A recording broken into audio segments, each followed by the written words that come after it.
Hey, La. Can you explain what Mazlanitsa is? Pancakes and Burning Man. Pancakes and Burning Man? That's it?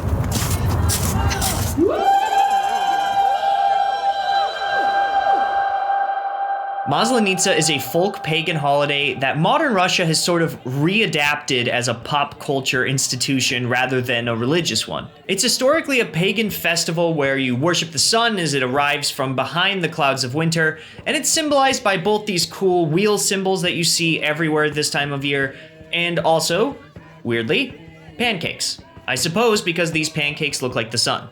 In addition to these pancakes being eaten almost to an unhealthy amount during this 7-day celebration, they also celebrate with songs calling for the defeat of winter, which is identified with this scarecrow woman. They would parade this woman all around town, and they would burn her at the end of the festival like some sort of crazy Burning Man festival in the snow. So, needless to say, why am I talking about Maslenitsa now? Because I was actually going to go to the largest Maslenitsa celebration in the world. It's celebrated in the woods this time of year, it's completely off-grid, it costs no money, and there's no way to buy anything there. Just like at Burning Man. It's simply celebrated for the love of the culture instead of for profit. It has tens of thousands of guests each day, and they do all these crazy traditional games like this Medal of Hell Wall of Death. They do fighting games, the conquering of the snow castle, having logs tied to single men so women can know who is more obviously single. But also they go on parades with these sun symbols, they play tetherball, they go pole climbing, really dope pillow fights. They often go sledding, and of course the famous who can push who out of the circle.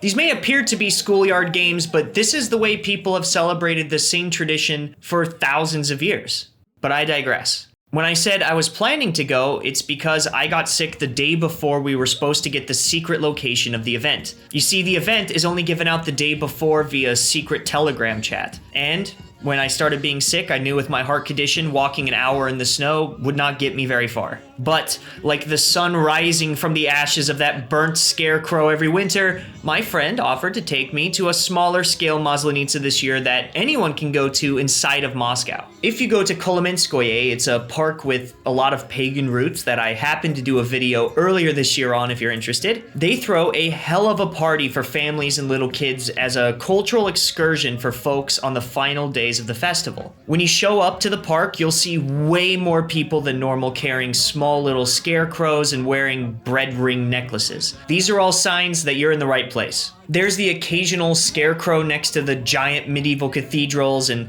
plenty of workers in the park tour guiding school groups of children from place to place in their pre-Christian era garb. But the real fun is when you push past all of that and you go to the farthest edge of the park near the former summer estate of the Tsar. It looks like this crazy fairy tale looking building, and it's exactly where we needed to go. You'll be greeted by horse rides and by the faint, distant sound of singing, which immediately attacks your senses the minute you enter the arena. Everyone is singing songs, playing games, and the symbolism itself is just very, very foreign, at least to this American. You'll see children playing the way their ancestors have played for centuries. They're playing on a hay bale bounce castle. They're playing throwing games and eating traditional snacks. They even had a small pole climbing game for the tots that, although I was 2 meters tall and could probably jump and win, it was much, much harder for their tiny, tiny hands. You walk a little further and you'll see a small folk music ensemble singing and performing not only the Russian version of the Macarena,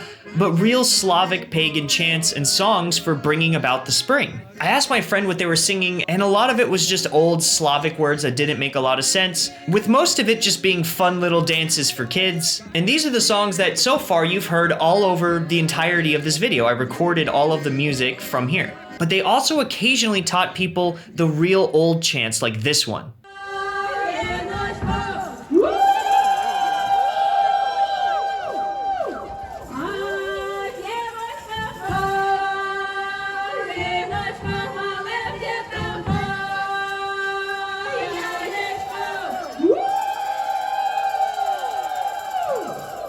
Everyone here is told to scream out to scare the winter away and to bring about the spring sun. And I gotta say, I had a good laugh at this. I thought it was funny and interesting until something crazy occurred. The very opposite thing of what they said the screaming was supposed to do happened. The whole day it was really nice out and sunny and beautiful, and out of nowhere, the sun left and it snowed just as hard as it has snowed the entire winter that I've been here. And it was directly after the chant, like right when they finished. So you might chalk this off as coincidence, or maybe some more ancient force trying to poop on their parade, I don't know. But whatever, it didn't seem to crush the spirit of the event, and it even picked me up a little bit when a nice young lady invited me to partake. I got roped in, and, well, you can see for yourself.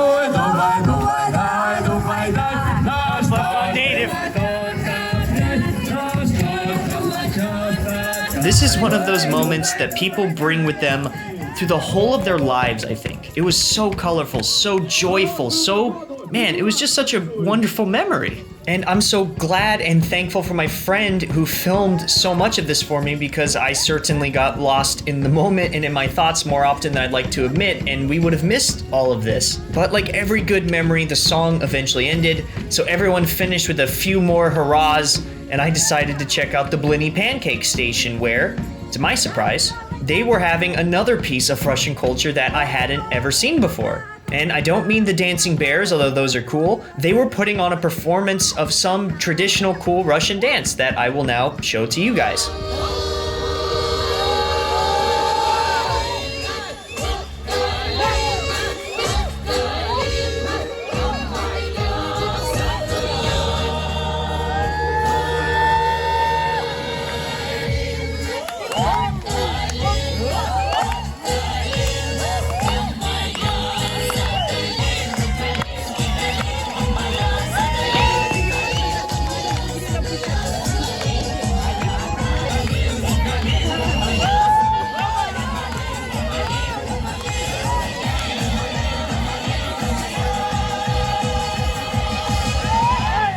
After all of this, I really can't thank my friend enough for taking me to see all these amazing cultural things.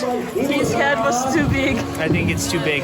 I really love seeing the Orthodox Christian stuff and the historic buildings of the czars, but seeing something so unique, like traditional Slavic pancake festivals, just, I don't know. It's something that, as an American, I never thought I would be able to see something like that in person in my life. And if that sounds like something you'd like to see more of, perhaps consider subscribing to my channel. I put out these videos every single week just for you. It just makes my life feel so lucky, so blessed that I ever get chances to add such crazy experiments into my bank of memories. And if you're fortunate enough to be in Eastern Europe and you want to experience the same sort of joyful feeling that I get to have seeing all of this, for whatever reason you want to see them, don't overlook their cultural festivals. You don't just need to take a 5-hour bus ride somewhere into the middle of the woods. It may not have the religious connotations it used to have, certainly. In fact, most of the people here are probably Orthodox Christians. But you truly feel transported to another place, to another time, almost to another world. And I can't think of a better feeling than that. If you guys like this video, be sure to like it down below. It really helps me out. If you have any questions, comments, concerns, or compliments, you can always comment down below. I read all of my comments. If you enjoy my content, you can check out my almost 500 plus other videos I've done around the world, including at least 20 or so here in Russia. And if that sounds like something you'd like to see more of, perhaps consider subscribing to my channel. I put out these videos every single week just for you. And with that said, love hard, love deep, and hopefully I'll see you next week. Bye-bye. They're hard at work.